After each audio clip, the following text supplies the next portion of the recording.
حضرت عمر بن عاص کہتے ہیں بخاری اور مسلم دونوں میں، نبی علیہ السلام نے مجھے ایک لشکر روانہ کیا تو اس لشکر کا امیر بنایا، تو مجھے یہ زوم ہوا کہ میں حضور کا بڑا لاڈلا ہوں۔ تو میں نے کہا یا رسول اللہ صلی اللہ علیہ وسلم آپ کو لوگوں میں سب سے بڑھ کے محبوب کون ہے؟ تو فرمایا عائشہ سلام اللہ علیہ۔ تو میں نے کہا نہیں یا رسول اللہ میں مردوں میں پوچھ رہا ہوں۔ تو کہا اس کا باپ ابو بکر۔ پوچھا اس کے بعد، کہا عمر۔ اور پھر کہتے ہیں میں حضور سے پوچھتا گیا، آپ نام لیتے کہ میرا نام کوئی نہیں لیا، پھر میں خاموش ہو گیا کہیں میں ان بندوں میں شامل ہی نہ ہوں۔ صحیح بخاری میں آتا ہے عبداللہ بن عمر رضی اللہ تعالیٰ عنہما کہتے ہیں کہ ہم نبی علیہ السلام کی موجودگی میں یہ کہا کرتے تھے کہ رسول اللہ صلی اللہ علیہ وآلہ وسلم کے بعد سب سے افضل ابو بکر ہیں، اور پھر عمر ہے، اور پھر عثمان ہے، اور اس کے بعد ہم صحابہ میں تفریق نہیں کیا کرتے تھے کہ کون کس سے اوپر ہے، ان تینوں کے بعد۔ لیکن یہاں پہ میں ایک ٹیکنیکل مسئلہ آپ کو بتا دوں کہ جب کبھی بھی صحابہ میں فضیلت کی بات ہو رہی ہوتی ہے نا، تو وہ ایکسکلوڈنگ اہل بیت ہوتا ہے، کیونکہ صحابہ کرام بھی اہل بیت کو ایک الگ سے آئیڈینٹی تصور کرتے تھے، اور محدثین بھی۔ ورنہ تو ظاہر ہے کہ صحیح بخاری میں ہے، مسلم میں بھی، کہ فاطمہ میرے جگر کا ٹکڑا ہے، جس نے فاطمہ کو تکلیف دی اس نے مجھے تکلیف دی۔ سیدنا ابو بکر بھی کبھی یہ جرت نہیں کریں گے کہ کہیں کہ میں رسول اللہ کو فاطمہ سے بڑھ کے محبوب ہوں، کبھی بھی نہیں یہ جرت کریں گے۔ اس کے الٹ آپ کو حدیثیں بخاری مسلم میں مل جائیں گی، وہ ٹاپک الگ ہے۔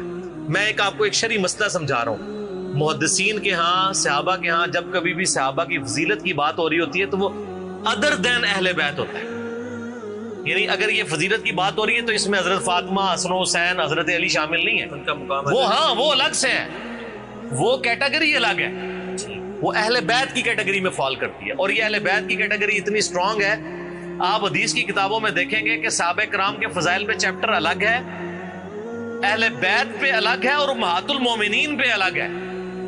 ایون امہات المومنین کو بھی اہل بیت سے الگ سے ذکر کیا جاتا ہے۔ اہل بیت کی ٹرم جو محدثین کے ہاں مانی جاتی ہے، اگرچہ امہات المومنین بھی اہل بیت ہے، لیکن وہ اسپیسیفکلی سیدنا علی، حسن حسین اور سیدہ فاطمہ کے۔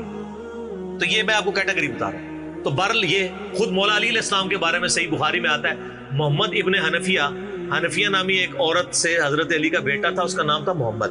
حضرت فاطمہ کی زندگی میں تو حضرت علی نے دوسری شادی نہیں کی، وہ صحیح بخاری مسلم میں آتا ہے، نبی علیہ السلام نے ان کو منع کیا تھا، یہ ان کی خصوصیت تھی۔ بعد میں انہوں نے کچھ شادیاں کی، اس سے بھی اولاد ہوئی، جس میں حضرت سیدہ حنفیہ نامی ایک عورت تھی، ان سے ایک بیٹا تھا محمد ابن حنفیہ۔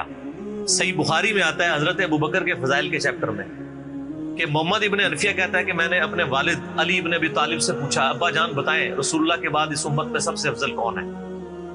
تو انہوں نے کہا ابو بکر۔ تو میں نے پوچھا اس کے بعد؟ فرمایا عمر۔ اور ان کا میں تیسری دفعہ میں نے سوچا کہ میں اگر پوچھا تو یہ عثمان کا نام لیں گے، تو میں نے کہا اس کے بعد تو آپ کا ہی نمبر ہوگا، لیکن وہ تو علی تھے نا۔ تو انہوں نے کہا کہ میں تو عام مسلمانوں میں سے ایک مسلمان۔ وَمَنْ أَحْسَنُ قَوْلًا مِّمَّنْ دَعَا إِلَى اللَّهِ وَعَمِلَ صَالِحًا وَقَالَ إِنَّنِي مِنَ الْمُسْلِمِينَ۔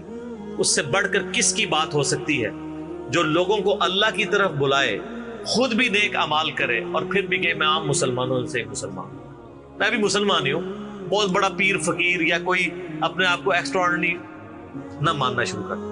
اس حدیث میں بھی سیدنا ابو بکر صدیق رضی اللہ تعالیٰ عنہ کی فضیلت کو خود مولا علی نے بیان کیا۔